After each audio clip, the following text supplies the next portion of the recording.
Hola, te doy una cordial bienvenida a nuestra unidad de aprendizaje que trata acerca de las escalas de estimación. ¿Pero qué es una escala de estimación? Son instrumentos que permiten evaluar el desempeño en el logro de productos, utilizando para ellos criterios de calidad, satisfacción o la frecuencia con la que se logra algo. En términos generales, permiten determinar el nivel de logro o desempeño utilizando para ello indicadores asociados con la solución del problema al que hemos propuesto. Las escalas de estimación requieren entonces el juicio del observador, el registro de los datos que se observan después, por supuesto, de haber realizado la observación, y precisamente esta técnica apoya más la evaluación de una conducta y la descripción de la misma. Como puedes ver, está asociado a las listas de cotejo, pero en este caso se brinda mayor información acerca del fenómeno que se está observando. Las escalas pueden ser descriptivas, numéricas, gráficas o categóricas. En el caso de las escalas numéricas, observa, se indica a través de un número que representa una categoría en particular, lo correspondiente al indicador que estamos evaluando. En este caso, la competencia reflexiona sobre sus cualidades y capacidades. Entonces, para valorar esto, pues se toma una escala donde generalmente el número 5 o el mayor número corresponde al mayor logro y el menor valor de esta escala corresponde al valor de una persona que aún no ha logrado esa competencia y quizás está muy lejos de lograrla aún. Acá tenemos un ejemplo en el cual se colocan los valores correspondientes a cada uno de los criterios que se va a evaluar. Al lado izquierdo tenemos el nombre de los estudiantes. La información es muy importante, es decir, la competencia que se está evaluando, los aprendizajes esperados y el propósito de esta evaluación. También tenemos las escalas categóricas. Esto nos recuerda a la escala de Likert, donde vamos desde un valor que es siempre, casi siempre, a veces, casi nunca o muy alto, alto, bueno, deficiente. Las escalas descriptivas, en cambio, se valora con base a oraciones que describen las acciones o el comportamiento observado. Por ejemplo, los aspectos. Acá colocamos el nombre de los estudiantes, entonces tenemos estas opciones. Respeta las ideas de los demás, sí, no, a veces.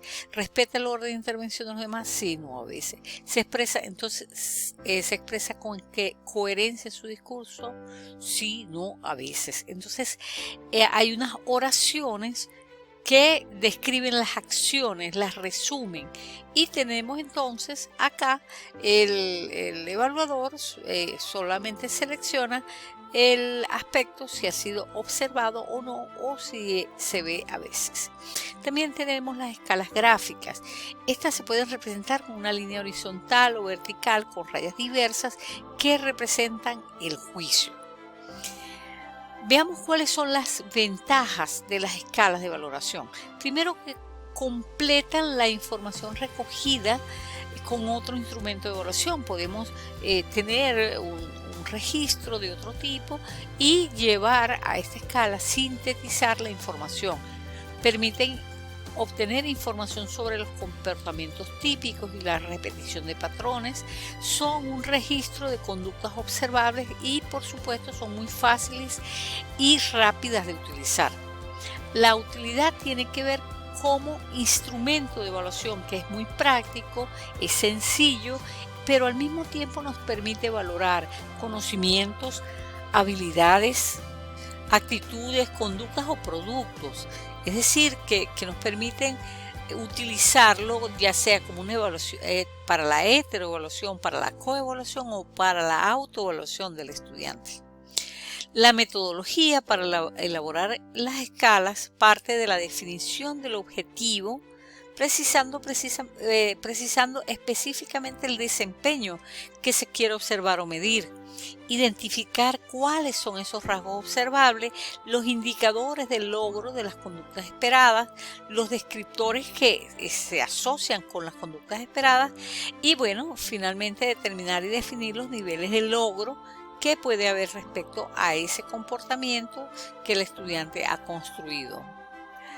También es conveniente hacer una lista lo más completa posible de los indicadores, las competencias, indicadores, contenidos u operaciones que se desea evaluar, cuáles son esas características observables o medibles, las características que son más importantes con relación a la competencia y las características más importantes para asignarle el puntaje mayor.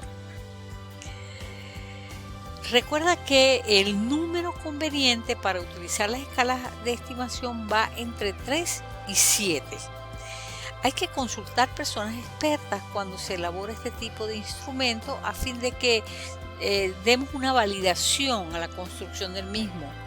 Puede ser a través de colegas o los conjuntos de profesores que dictan la asignatura. También es necesaria la correcta valoración en el análisis de los datos recogidos para ser lo más objetivos posible. Además de que la leyenda debe colocarse la ponderación de cada variable. No debe ser un hecho subjetivo de parte del profesor la evaluación.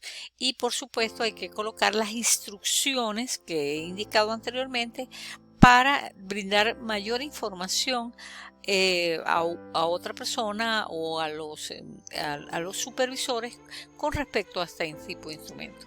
Recuerda que el lenguaje debe ser claro y sencillo y la terminología no puede ser ambigua. Además, las palabras deben significar un punto específico en la escala en la cual estamos midiendo y debe evitarse los términos generales, juicios de valor. Entonces, para la construcción de la escala tenemos el objetivo, tenemos el rasgo que se desea evaluar y los niveles de logro. Tenemos la conducta, en este caso se está evaluando frecuencia y con la frecuencia tenemos precisamente la expresión de siempre, casi siempre, algunas veces, casi nunca y nunca. Eso representa frecuencia y los descriptores. Entonces, esto se refiere a la escala de estimación. Resumimos entonces que se define la competencia a observar, se colocan los datos del estudiante, los criterios de evaluación, la escala valorativa y los indicadores correspondientes.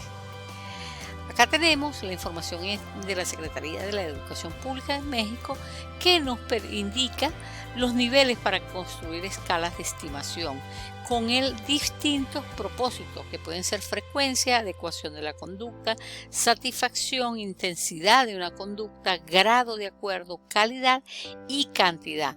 Acá tenemos la definición de cada propósito y acá a la derecha observamos que, por ejemplo, para adecuación de la conducta sería muy adecuado, así sucesivamente.